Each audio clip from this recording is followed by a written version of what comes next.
Welcome to the fourth lecture in our series exploring the role of culture in post-conflict recovery. Michael Ryder would normally say a few introductory words, but he's currently recovering from COVID and assures me that he'll be back on his feet soon. So today I'm delighted to introduce Dr. Ali Esmaiel to talk about the restoration of Aleppo's famous souk complex in Syria, which suffered immense damage during the recent years of conflict. A Chevening scholar with a master's from Strathclyde and a PhD from Washington University, Dr. Ali Esmaiel is the head of the Aga Khan Cultural Services in Syria, where he oversees cultural programs in Damascus and Aleppo. In many ways, today's talk is a case study in the use of built heritage to catalyze social and economic development. It's a very good example of how working through culture provides an important entry point to development and recovery in contexts like Syria, where access is often difficult for larger humanitarian or development organizations. It's also a great example of how a little bit of funding can go a very long way, securing not just those tangible elements of economic recovery, but also those intangible elements of social recovery, a sense of relief, pride, a sense of identity and belonging. Projects like this provide a beacon of hope that things can and will return to normality. And as those tragic images emerge from Ukraine, of cultural monuments swaddled in sandbags, being destroyed or being hurriedly removed from harm's way, we're reminded how vulnerable cultural assets are during times of conflict, and why programs like this one are so important. As always, we encourage you to post your questions in the Q&A channel throughout the presentation. And then at the end, we'll try and make sure that as many of those questions as possible are answered. So without further ado, I'm going to pause myself and hand over to Dr. Ali Esmaiel. Well, first of all, thank you very much, Jonathan and Michael, for the kind invitation, and of course for the RSAA. It's a pleasure to be here today, and of course, I am honored to share with you our, I wouldn't say experience, but I would say our story, because today I'm going to be your storyteller about the project that we have been engaged and following for the past, let's say, couple of years. So if you allow me, I have prepared a very short presentation, which I would like to share with you first. That would shed some light on what I would like to share with you for this afternoon. So with your permission, I would like to start just now.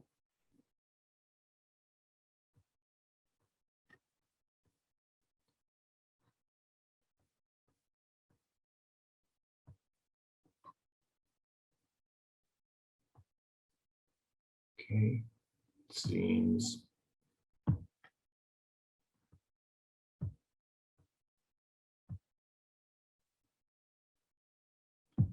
for some odd reason, I'm trying just to share my screen. Jonathan. Yeah, I'm here. No, we can't see your screen just yet, I'm afraid.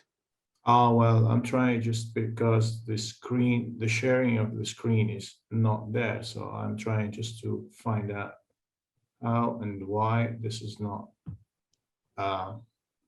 unfortunately.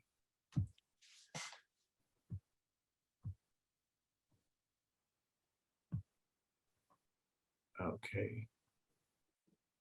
No, for some odd reason, this is not showing anything here about the sharing of the screen. It seems that there is something missing here. Just 1 second. I think I figured it out. Okay.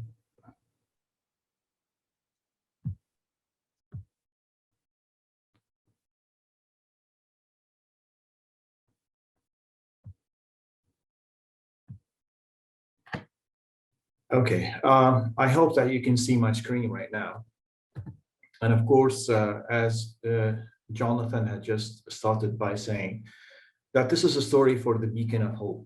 And the case of, I wouldn't actually describe it as restoring the ancient bazaar of Aleppo, but I would say reviving or rehabilitating or bring back life to this very important part of the old city of Aleppo. For those of you who would like to know where Aleppo is. Basically, Aleppo is in Syria, and as you can see at the down right, Syria is actually on the eastern corner of the Mediterranean Sea, with borders with the following countries, with Turkey from the north, Iraq from the east, Jordan, Lebanon from the south.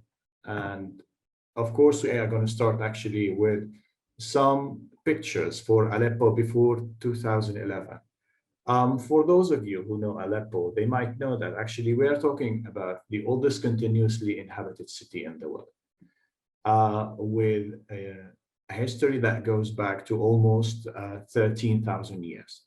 And with a very rich history like that, it is not easy to capture all the things which used to actually happen in Aleppo.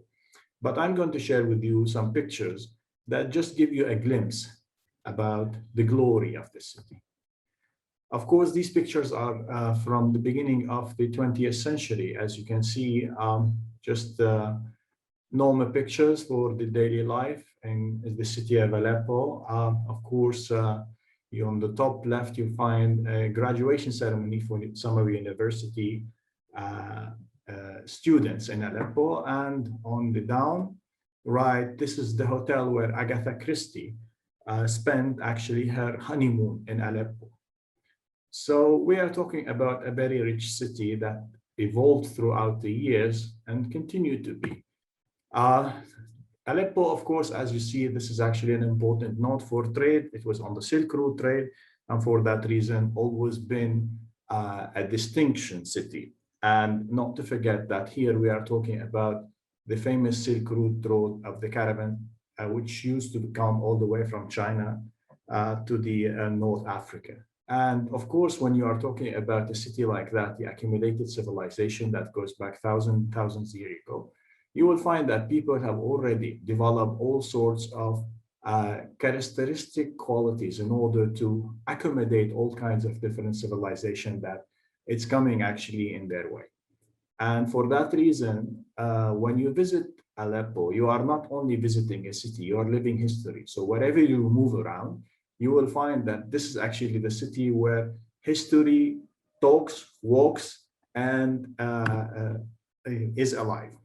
Of course, in 2011, everybody knows that actually, unfortunately, the war started in Syria, and a lot of destruction actually took place in the city. Aleppo was not the exception, and of course, there's a large number of destruct footage, which I presume most of you are aware of it. So unfortunately, these pictures are now very common when you talk about Syria or any of its city, and Aleppo is as an example. Those unfortunate scenes is the result of now almost 10, 11 years of war.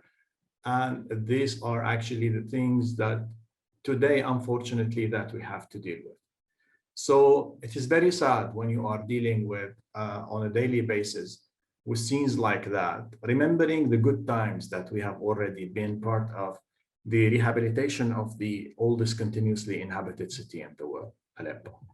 Of course, let me share with you footage are shown for the first time about the level of destruction in the city of Aleppo. And as I'm saying that these are actually shown for the first time, and that tells you the level of destruction that we are dealing with. So the request came for the Aga Khan Trust for Culture in late 2016, beginning of 2017, to help basically benefiting from the experience that the trust has accumulated throughout the years in working in city like Aleppo. Of course, when we first came on site, this is what we found. The boundaries of the old city, as you can see right now, we are talking about 14 square kilometers approximately, centered by the famous citadel. And you can see the level of damage in the old city of Aleppo, which left almost 2/3 of the city damaged in a way or another. And with that, that was really a very challenging question, what to do, where to start, is it possible to do anything? Not to forget that we were among the very few that are actually able to work in a country where it was not having the usual access to things like the international donor community, to the financial services, to the IT services, to the banking services, because of the sanctions on Syria. And for that reason, this is adding more complexity to the situation as we see it from the ground. So what we are going to try actually to share with you tonight is what is life look like when you are actually looking at it from the perspective of the people who are living inside the country. So the discussion was, can we do anything and where to start? This is like a million-dollar question, knowing that every part of the city is destroyed. So basically, we have been trying to identify where is the priority area and what needs to be done. Of course, the intense dialogue with everybody has already led to this conclusion that in order to revive the city, the priority should go to bring back life to the historical bazaar of the city. When you are talking about the bazaar in the old city of Aleppo, you are talking the oldest, among the oldest bazaars in the world, but the longest, with a total length of almost 12 kilometers. So it is the longest covered bazaars in the world. As you can see from the first assessment for the damage that our technical team have actually completed, the level of destruction in part of the bazaar. Of course, the bazaar is not one. We are talking about 36 different bazaars connected together, surrounding the citadel and dominating the old city of Aleppo. Of course, as you can see, the percentage of damage is actually varies from one place to another. And in order to be able to do something, we need to start from somewhere. But what to do with the very limited resources that is at our service or our disposal? And not to forget that at the end of the day, we are acting, unfortunately, alone because of the hard political situation that we talked about earlier. So we started by an extensive damage assessment for the bazaar area using the modern technology. And with that, we were able at least to have a good idea using things like photogrammetry, 3D scanning, etc. And again, these footage are actually shown for the first time, and it shows the level of destruction in the bazaars that we were talking about. It is unfortunate scenes, knowing how rich and knowing how old and authentic those bazaars are we talking about. So having said that, we were discussing what to do, where to start. And we found that we need to depend heavily on whatever technology could provide us with, because with this almost mission impossible, we need to start from somewhere. And this is why we started in the most affected area in using programs like the building information modeling, just to get an idea of how things could be rebuilt again to its previous status. Going hand in hand, it was important to build the capacity, especially for the craftsmen, because all the masters, unfortunately, they have left the city, all of them.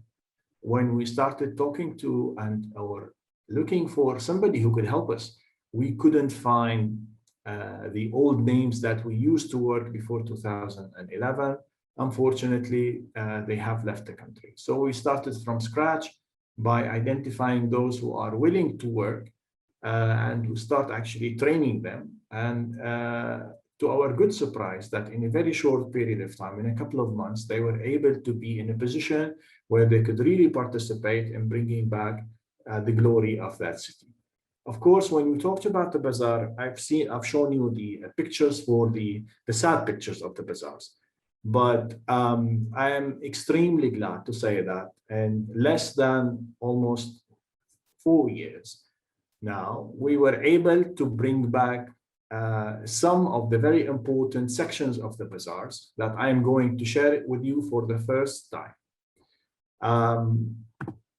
These are the sections that I am talking about. As you can see, they represent a very significant part of the area that I have shown earlier. And these are the areas where we have been engaged since, let's say, 2018 onwards. And we were able to achieve very good progress with very limited resources. Of course, I'm almost certain that you will find the following picture very interesting. And I will actually then share a little secret with you later on of how we were able to do it. Of course, these are the pictures before and after. And I'm extremely glad to tell you that while we are doing that, we have actually to depend a lot on the local experience, the local expertise which is available. We have worked a lot on building the capacity, especially for the younger graduates from the university in Aleppo, whether that's architects, civil engineers, fine art students, etc. And they were able to capture fairly quickly in a couple of months the grasp of what you can see right now. This is basically the result of the work that they were able to achieve in relatively a very short period of time. They have already completed almost 5 different projects. The average time frame for each project that varies between 6 to 8 months. Yes, ladies and gentlemen, 6 to 8 months. And this is the result that you are seeing, as you can see before and after. Of course, while we were doing that, we were basically following all the technical standards and recommendations that needs to be respected in the oldest World Heritage Site as a city like Aleppo, and benefiting also from this one lifetime opportunity. We were able also not only to rebuild or restore the damaged parts, but to remove any violations that some or the shopkeepers have conducted throughout tens of years or hundreds of years, like using cement or the bricks, etc. So we were able to redo that. And yet, as you can see, this was completed, as I said.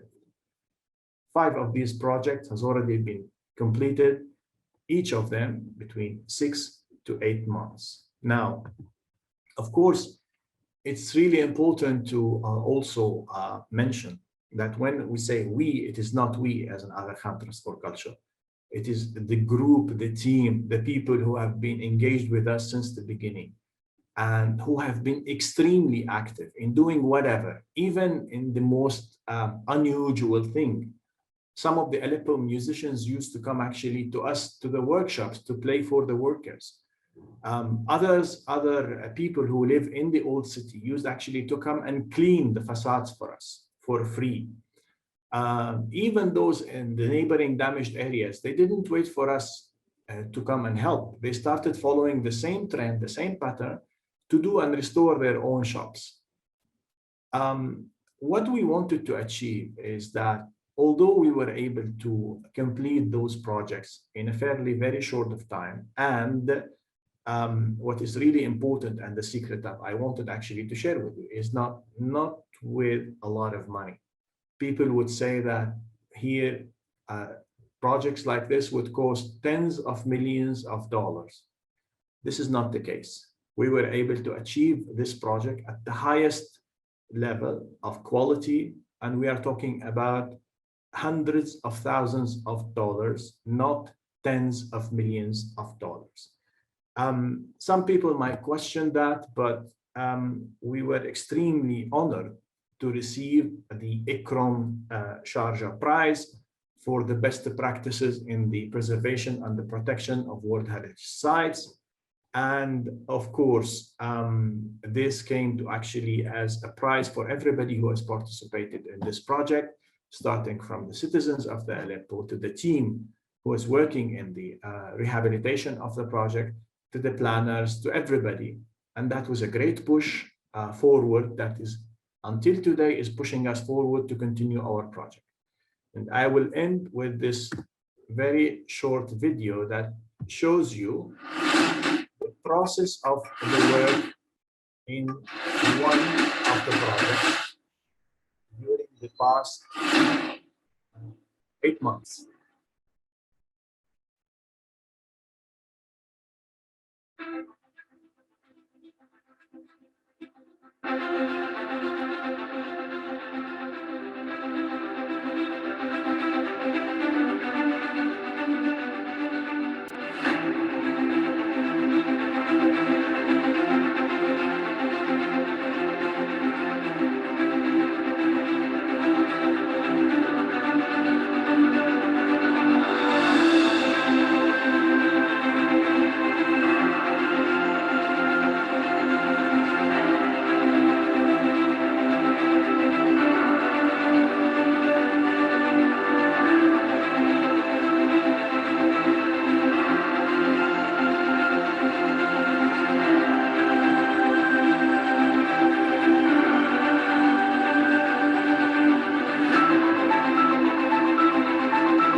And I will end by the famous saying, when there is a way, there is a way.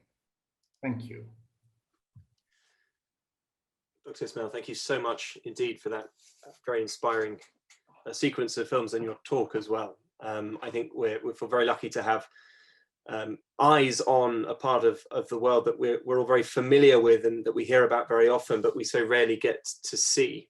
So thank you very much indeed for sharing those images with us. I thought I'd just start. We've got a really good half-an-hour window now for some questions and some answers, but I thought I would take the opportunity to start with a few questions of my own. One of the things I'm particularly interested to hear about is something you mentioned at the beginning, which is the difficult environment that you're working in. How did you manage to negotiate access? I think you mentioned that you were invited to do this. And could you tell us a little bit more about the challenges that development organizations, humanitarian organizations are facing, not just in Aleppo, but in Syria as well? And finally, why it is you think that culture has enabled you to work in environments where others are struggling to operate? Thank you, Jonathan. 3 very important questions. I will start from the last. Basically, why culture is important? Because I think everybody agrees about culture. There is no one side culture and another side culture. Cultural heritage is actually the platform that brings everybody to the same table. So it doesn't matter what's your political opinion, what's your social background, where you're from, what's your level of education, etc. Culture means identity for all of them. And this is why it's easy when you're discussing something has to do with the cultural heritage to find that people would agree to work together hand in hand for that purpose. So for that reason, I think actually this is why culture, heritage, and culture in general is extremely important, especially at the time of after conflict, in any conflict. And for that reason, one of our important lessons is that if you would like actually to have a sustainable peace later on, it's better to start with culture and the protection of culture and heritage. That's the third. Now, going back to your first two questions, I can actually merge them and answer them in one.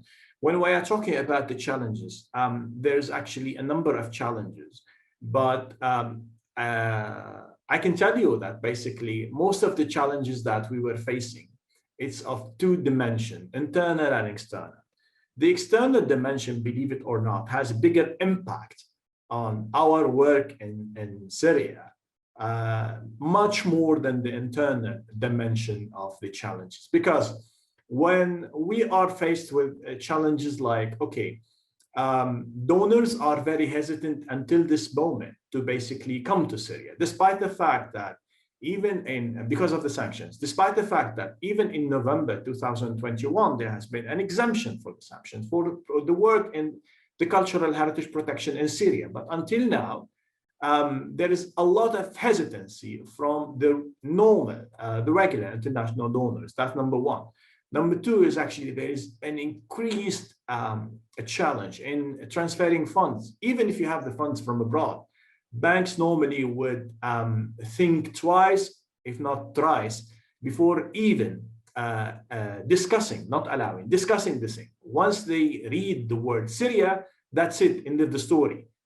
They would be less interested to hear the rest of the story or to hear whether this is exempted from the sanctions or not, because to them, that means this is actually of a little interest. The internal challenge is there is a number of it. The first and the foremost is the lack of the well-trained human resources, because most of them has already left the country because of the long years of wars. And that has led to a huge gap in identifying the required human resources and at different levels, starting from the foreman all the way up to the planner. Unfortunately, most of the highly trained, qualified have found themselves outside of the country. Not to forget that it is extremely extremely hard to work in an environment where hyperinflation is a major challenge. Let me give you an example. Normally, when we ask for a price offer for something, in the rest of the world, the price offer would be valid for a couple of weeks, maybe a month. In our case, the price offer will be valid only for 1 or 2 hours. So you can imagine how you can basically work under such circumstances. The lack of the required materials and the technologies, how we can basically complete the work if, as an example, Apple doesn't actually work, does not provide any kind of technical support for the Apple Mac Pro or any Apple computers that are actually working here. Same thing for the Microsoft, not to forget that it is actually because we have very limited source or supply of electricity, which is less than 2 to 3 hours every 24 hours. So you can imagine how limited we are actually when depending on the sources of power. On top of that, let's not forget that when you are actually thinking or when you are talking about things of this nature, you need to prove yourself at the beginning, because people would not believe that this is possible. People who have actually been living on such conditions for the past 10, 11, 12 years have lost hope. And it doesn't matter what a good talker, you can actually tell them all what they want to hear, but they won't believe. They need basically to see evidence. And only by seeing and actually go and touch and feel, they will believe you. They will give you the credit, and they will later on come to ask you, how can we participate and help? So I hope that I was able to answer all your three questions. Very much. And on that last point, thank you. On that last point, particularly about local communities, you also talked about the fact that this is a World Heritage Site. And I know from other places around the world, there can often be a bit of tension between the needs to conserve and protect listed properties according to the strict principles of conservation, and at the same time to recognize, respect, and embrace the sort of the needs and the expectations of local communities who live in those self-same areas. Sometimes those forces can pull in different directions. How did you strike that balance? What tensions were there? What common ground did you find? Well, basically the tension was there, absolutely, as you have rightfully mentioned. But I think actually intense dialogue has led to a common ground. It took us almost something like, I would say 14 months of intense dialogue with all key stakeholders, listening to all of them, sitting around one table and putting what are the points that everybody agrees upon, rather than actually the one that they disagree. And we started from there, and slowly we built on that, because for us, it was extremely important to define where is the red lines. Because once we are able to define what's the red lines for everybody, we were able to basically reach there, and from the red lines go downwards in order to find a common ground, which was, I wouldn't say easy, but which was moving slowly but steadily until we reach a joint understanding. Of course, it was extremely hard on the first project because people have nothing to relate to, or they can't see anything. But after the first project, yes, it was completely different, because people have seen what this approach or what this methodology could lead to, and it become smoother and easier with every other project. Let me bring in some of the questions then from listeners right now, because that I think flows quite naturally from what you're saying. We've got one here. The reconstruction of tangible cultural heritage is impressive. Thank you. What about knock-on impacts of such work for community members? For example, psychosocial support, social cohesion elements among community members? Well, this is a very important question. Of course, we are not here to basically pretend that we are able to do everything for everybody. We are here as part of the Aga Trust for Culture, where we are trying to basically do the most challenging part of the job, which is basically focusing on the tangible heritage side. And for that reason, what we are doing is right now is we have set the platform for other interested parties to come basically and continue from where we left, especially in the intangible heritage, protection, the socioeconomic support, etc., which will be impossible without reaching there. So we don't pretend to say that we are there to do everything, but at least we have removed the most challenging hurdle, which would prevent anybody from doing anything in that area. Thank you. I've got two very specific questions here about the Great Mosque, the Umayyad Jami in Aleppo, and question around the minaret itself and what hope there is for restoration work to take place there. We are not basically the party who is responsible for the restoration of the Umayyad Mosque, so I can't basically speak on their behalf. This is outside of our spectrum. Well, I think that's an interesting point as well. I mean, again, we talked a little bit about prioritizing. You showed us that map of quite extensive damage. We've mentioned the fact that there are 12 kilometers of the bazaar alone. Again, so how on earth do you begin to prioritize what is most important? I think you touched on it when you mentioned the kind of the economic benefits that might accrue, but I'm interested in more reflection on that. Well, let me tell you actually, or share with you some of the highlights of the discussion that we had around this round table. Of course, as I have mentioned, we basically spent more than a year just sitting around one table in order to identify the priorities. And of course, we end up, rather than identifying the names of the priorities, is to set the criteria for the priorities. And by setting the criteria, we were able to develop the methodology that led us to start from somewhere. Because, you know, we were actually looking for the following, or we were looking for answers for the following question. Question number one, where to start? Should we start from the most impressive monument like the Jami', the Umayyad Mosque, the Citadel, or the Bazaar? And the question came from the group by prioritizing the Bazaar over the Jami' or over the Citadel. Why? Because they said that this will have an immediate impact on improving the economic situation for the people. That would help the people come back to their daily life, empower them. And for that reason, we actually got the first criteria. So the project should be in the Bazaar. Now, number two, which Bazaar? We have 36 Bazaars. Where to start? Okay, where to start again? The answer came as a result of the discussion. Will people actually wait for a long time before they see a project completed?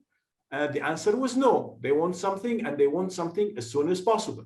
What does that mean? It means that let's actually look for a bazaar, although it is damaged, but it is not completely destroyed. So that's number one. Okay. What kind of bazaar? There are actually different commodities. Are we talking about the antique bazaar, the carpet bazaar, which is specialized for the tourist or actually targeting the tourist? Or are we talking about a bazaar that sells the local commodities? And again, it's an obvious answer. It came local commodities. And this is why, you know, one criteria after another, we end up with the first project. The first project was a bazaar that sells meat, pistachio, spices, vegetables, fruits, and it is actually have less damage compared to the other, had a strategic important location.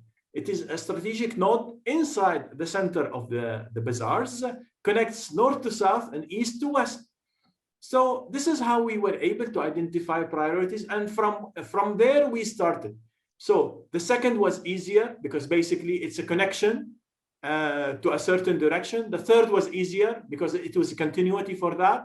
And now we have completed the fifth, and we are working on the sixth and the seventh project simultaneously. Thank you.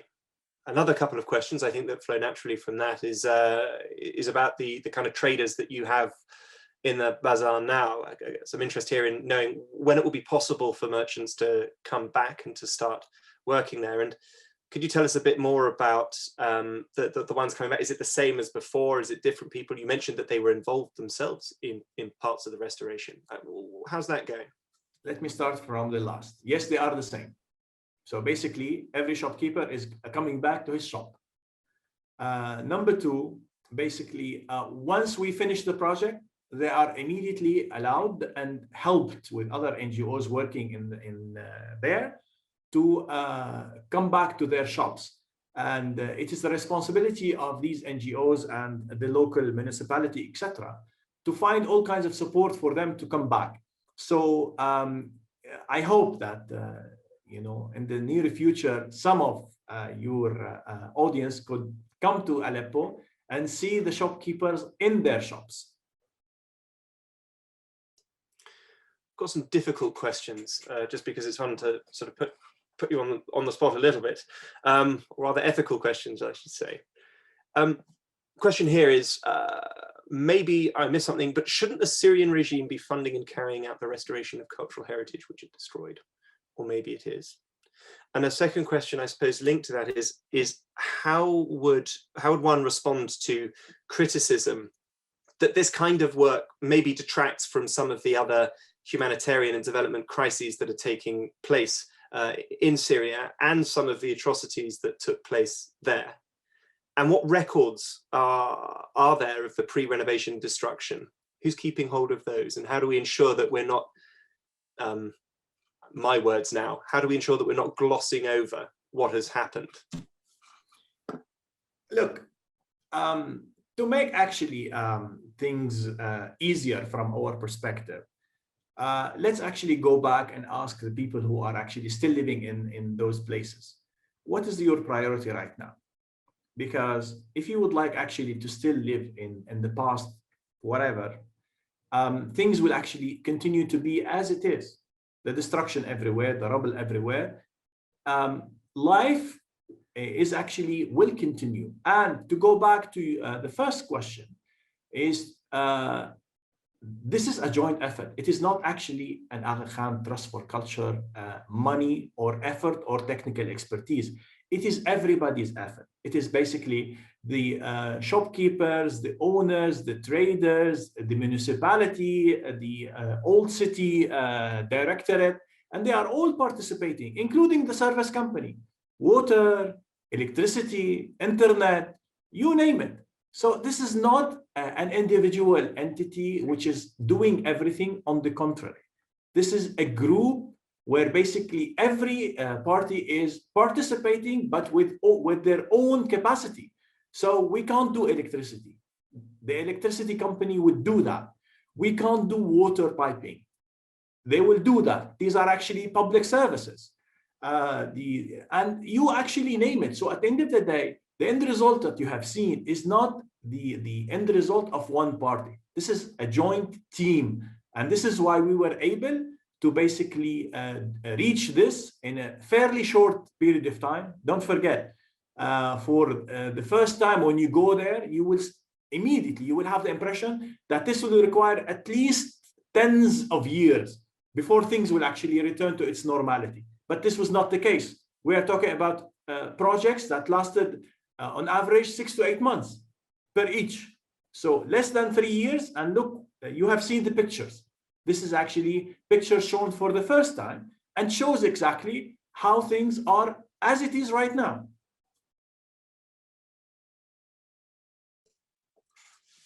Could you tell us a little bit more about the local organizations that helped you with restoration? I mean, are there other cultural organizations working in this, local cultural organizations working in this space? Yes. Aleppo has always been known to be the cradle or the hub of local NGOs, which is embedded within the culture of Syria. So for that reason, there was actually always this kind of close follow-up by most, if not all of them. And those local NGOs have always been, you know, sitting on the table, giving their inputs for things that we are not the expert, but they are. And that goes back to your earlier question about respecting the terms, the qualities, restrictions, the conditions that it should actually be put in order to protect the World Heritage Site. And without them, we would not be able to do that. There are some of the NGOs in Aleppo that goes back almost to 97 years old. I think in 2 or 3 years, they will celebrate their first 1 century celebration. For that reason, Aleppo has always been the cradle of all the, I would say, the most sophisticated different types of arts. And how many of the students that have been involved, I think you mentioned bringing a load of students in from Aleppo University. How many of these people, now that restoration has taken place, are still working in this kind of, in this area? Have you seen a kind of a change in you know, the number of cultural organizations, the interest in this kind of thing locally? Look, the involvement would vary from, you know, a university trip to the souk, to being a case study, to be the subject of a master or a PhD thesis, to be part of the team who is working. So here is actually what really makes it extremely interesting. Why? Because basically what we are doing right now is we are making this as you know, a test lab where we are choosing those who are interested to be part of the team based on their merits and embedding them to be actually always or part of each one of this project. So to the involvement of different students, we are talking, if we are only about the case studies, etc., we are talking about the tens. If we are talking about the university academic trips to there, we are talking about hundreds. If we are talking about the team who is executing, we are talking about tens. Got a few more questions here about the future in particular. Sure. But I suppose one thing that's looming, if you like, in the background of all of this is the bigger picture, and of course central government itself in Syria, and sort of, you know, what's your view on the role of central government in a context like this and projects like this? What are your plans, not just for, you know, their involvement and so on, but in terms of other conservation activities, either in Aleppo or elsewhere? What's the mission here, and where do you go after these? I think you said you've got up to 7 projects that you're planning. Where do you go from here? I think it's this is an important question, and I think actually in order to answer it, let me rephrase it differently. I think here we are trying to look, all of us, all the stakeholders are trying to look for the future. And in order to do that, you need incentives to do that. And I think those projects that we have initiated has actually played a very important role in opening the eye of the need to develop a national strategy for the protection of the World Heritage Sites, taking Aleppo as an example. So as we speak right now, the dialogue is taking place with all key stakeholders about what should be the future strategy for the reviving of the ancient city of Aleppo, and what are the key factors and policies and plans that should be taken into consideration in order to bring back the glory or the glamour of the ancient city of Aleppo.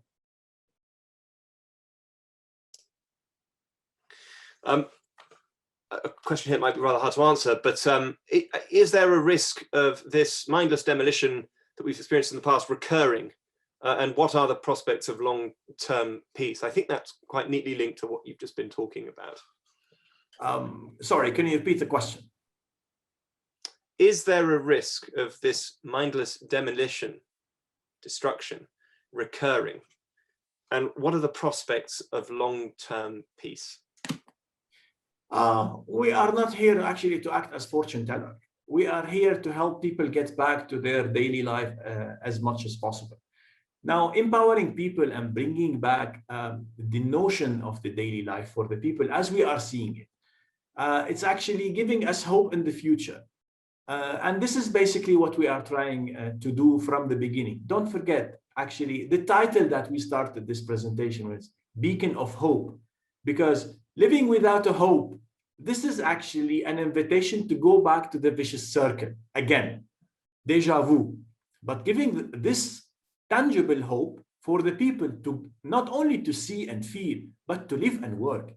This is basically the way out of this vicious circle.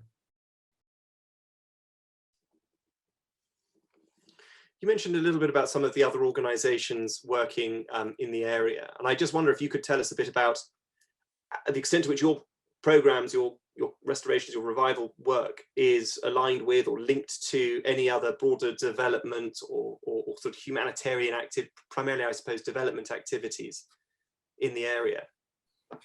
Well, let's actually go back to identify what are the needs for the time being. At the beginning, there was actually the humanitarian assistance, which is required for everybody. And we are not a humanitarian assistance agency. And we are basically a development agency that looks after the protection of the World Heritage Sites. Of course, you have all the other UN agencies working in that area, in Aleppo in general, in the old city, etc. And they are providing this kind of humanitarian assistance as we speak. For us, we wanted actually to be the technical partner that they can rely on in order to increase the resilience of the people and keep as much of them as possible where they are right now. Let's not forget, Aleppo is a city of almost 5 million people, and there is a lot of people who have already left the city. So whoever left is there, they will need all the empowerment and not basically to be dependent on the humanitarian assistance for actually a very long time. So basically what we are trying to do is to teach them how to fish, not to give them fish. Well, I suppose on that note, somewhat, with your demonstration projects, so to speak, these first 5 projects under your belt, you've demonstrated that you can work in this environment, that you can overcome some of those administrative challenges, whether it's internet or simply transferring funds into the country. You've got a sort of proof of concept here. Have you found it easier to attract funding? And is there an ambition, and do you think it would be feasible to scale these kinds of projects across Aleppo and elsewhere in the country? Do you think it has helped in any way potentially unblock some of those concerns that people might have had about investing in programs of this nature in a country like Syria? Well, this is a very important question, and thank you actually for it.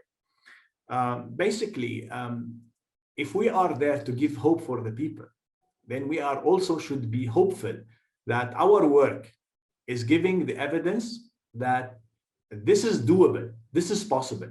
And rather than go and try to convince people of a theory, we have actually 5 live examples that we can put on the table to prove that we are serious, to prove that with very little money, that we can make a huge difference in the life of people, that we can really help people who have left actually there, rather than pushing them to think that the best thing to do for them is to leave or to be refugees in some other parts of the world. And this is why, for us, until now, we are still hopeful that this work will encourage some of the hesitant donors or partners who are interested in the protection of the cultural heritage to come and work with us. And at what point here, lots of questions, at what points do you say as an organization, this project is now finished? Is it the point at which you've got the doors and the shutters on the market stall and it's complete and it's got electricity and water? Or are you also involved in the sort of the longer term support to any of the other businesses that are coming back in? Well, it depends from whom perspective we are looking at. If we are looking from the architecture perspective, of course, once the doors are there, then the project is finished. But in reality, no, this is the start for others to come. Because at the end of the day, when you say the project is finished, it means that it is only a new start. And a new start means there is still work to be done in order to bring back people. And this is where basically the responsibility of other key stakeholders who have been sitting on the table with us for a very long time to come and start helping. For us, our technical know-how is in the architecture, as a purely technical, in bringing back all the demolished, destroyed places to its previous status, if not better. Well, on that point, I'm aware of the time. I think I'm going to have 2 more questions to bring in now. But on that last point, somebody asks a technical question. What proportion of the building fabric was able to be salvaged from the rubble for the restoration? It depends on the level of destruction. If you have a place where it's 100% destroyed, then you have the answer. But when you have actually something, let's say, of a less percentage of the damage, I would say that it's fairly high. I can't give you percentages because it's actually different from one shop to another, from one souk to another. We've until now worked with actually with projects where I would say the damage percentage is moderate. It's not light, it's not heavy. And this is why we were able to bring, in most of the cases, the majority of the authenticity to those places. If we are talking about how much of the rubble that we can benefit from, again, it depends on which area we are talking about and how much is left from the rubble there.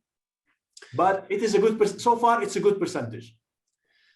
And is there any sort of talk or discussion about ways to either memorialize or commemorate the conflict, as there have been in other World Heritage sites that have been affected by these things? I give the example of the empty niches in Afghanistan of the Buddha statues, where inside the caves you can still see the defaced images and the shoe prints of Talib soldiers that haven't been cleaned off the walls.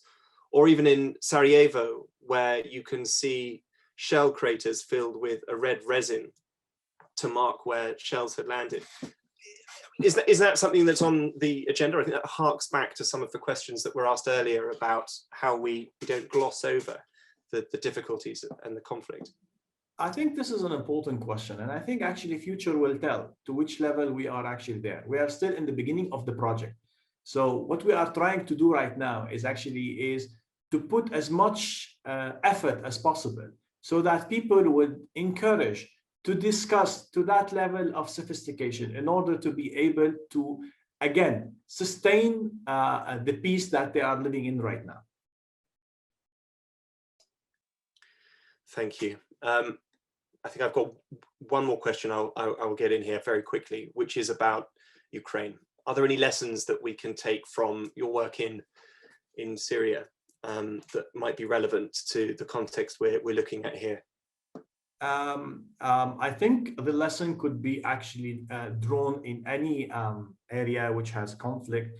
And I think the most important lesson is no matter how the picture would look black, look for the white dot or dots and try to bring them as close to each other as together.